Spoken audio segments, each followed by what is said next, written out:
দেবীপক্ষের প্রথম প্রহরে দুর্গতিনাশিনী মা দুর্গার আগমনী আরাধনায় শুভ মহালয়া অনুষ্ঠিত হয়েছে।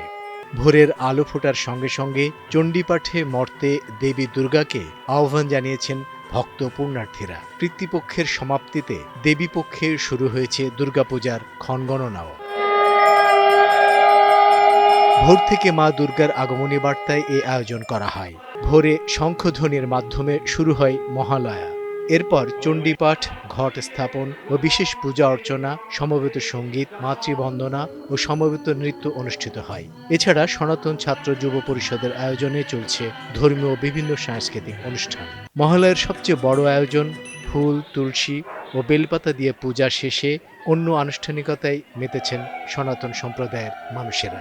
মায়ের আগমন বার্তায় মহালয়া এমন আয়োজনে মনোমুগ্ধকর পরিবেশনায় খুশি ভক্তরা। পিতৃপক্ষ সমাপনে দেবীর পক্ষের সন্ধি করে আজকের এই মহালয়ার শুভ কার্যক্রম শুরু। এই মহালয়া থেকে আমরা 9 দিন ব্যাপী পূজা অর্চনার মধ্য দিয়ে দশমীতে পূজা অর্চনা শেষ করব। আয়োজকরা জানান, এই আয়োজনকে ঘিরে প্রচুর ভক্ত ও দর্শনার্থীদের সমাগম হয়েছে। দেবীপক্ষের প্রারম্ভকালে, পিতৃপক্ষের অবসানকালে আজকের এই দিন থেকেই শারদীয় দিন গণনা শুরু হচ্ছে। তো আজ আমরা আড়ম্বরভাবেই খাগড়াছড়ি শ্রী লক্ষ্মীনারায়ণ মন্দিরে সনাতন ছাত্র যুব পরিষদ কর্তৃক আয়োজিত আজকে আমরা আড়ম্বরভাবেই উদযাপন করছি শুভ মহালয়ার দিনটি।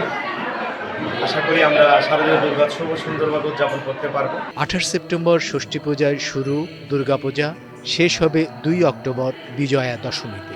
সেদিন সন্ধ্যায় দেবী দুর্গাকে বিসর্জন দিয়ে উৎসবের সমাপ্তি হবে।